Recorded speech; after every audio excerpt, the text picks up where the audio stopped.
우리는 하나님이 하시는 일을 다 헤아려 알지 못하며 살아갑니다.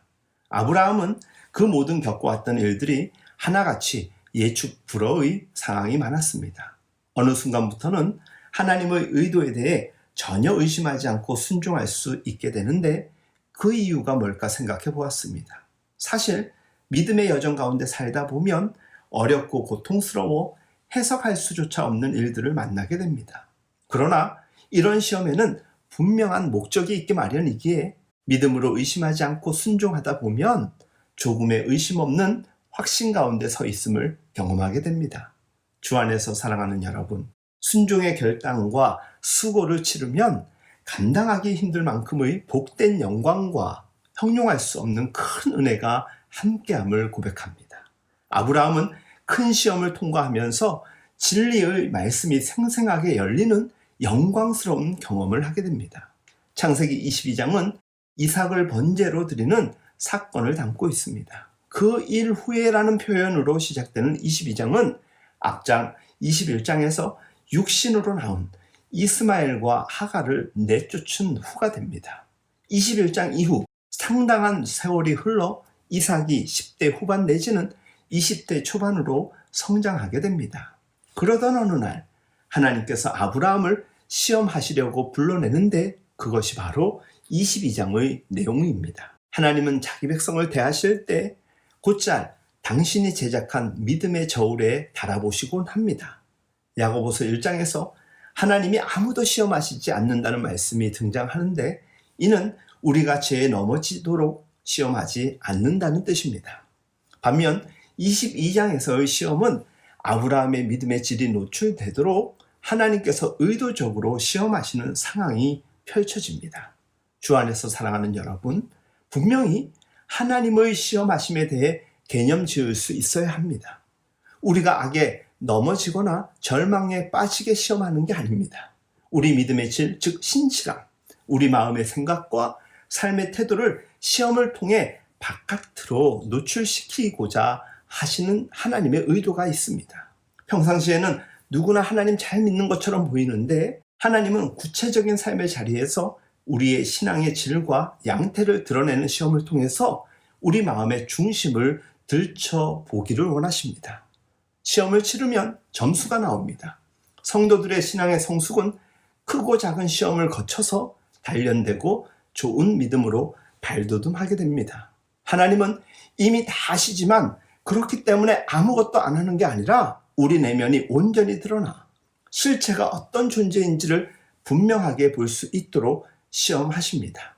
하나님은 이미 다 아시지만 그 시험을 통해 우리 스스로가 무엇이 부족하고 무엇이 연약한지 우리로 하여금 스스로 발견케 하십니다. 그런 의미에서 하나님은 인격적으로 우리를 대하시는 것입니다. 시험의 궁극적 타깃은 복 주시기 위함입니다. 정금같이 빚어 진짜 복이 있는 자리로 우리를 데려가기 위함입니다.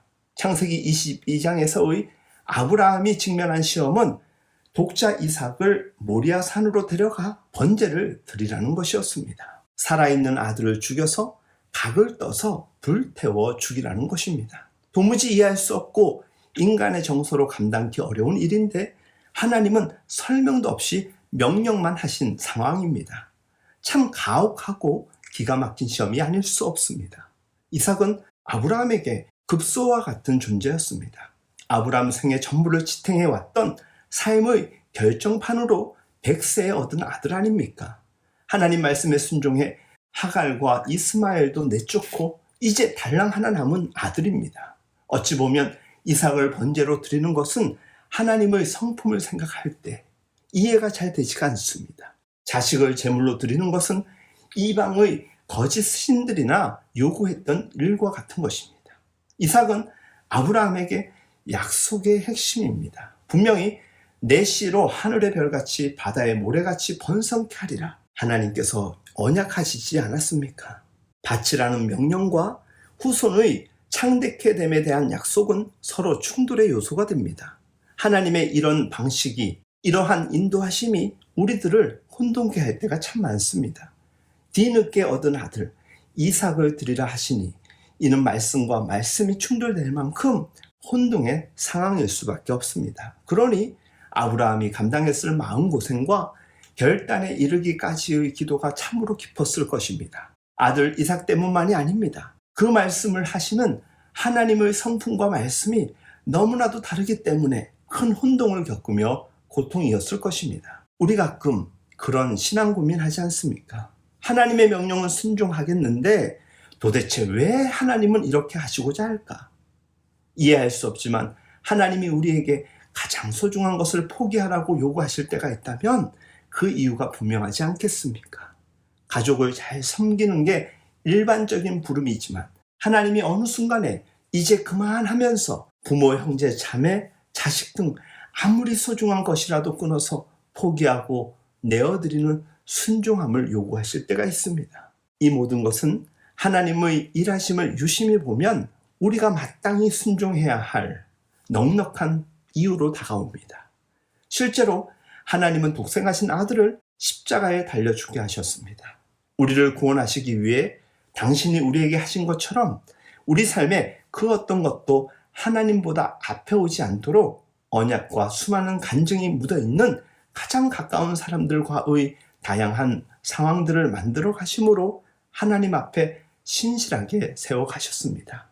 신앙생활은 결코 쉬운 이지고잉이 아니라 결코 만만치 않은 크로스웨이일 수 있습니다. 자식, 세상에서 붙들고 있는 그 무엇, 사람들의 평판, 소중하다 여기는 모든 것, 주님이 그만하시면 내려놓을 수 있어야 합니다. 성경이 증거하는 소위 믿음의 선진들은 하나같이 이 과정을 거쳤습니다. 그렇기에 약속이 실제가 되었던 것이고 믿음의 유산을 넉넉히 물려줄 수 있었던 것입니다. 바라기는 우리의 삶도 하나님의 시험을 지혜롭게 감당하는 복된 삶 될 수 있길 예수님의 이름으로 축복하며 응원합니다.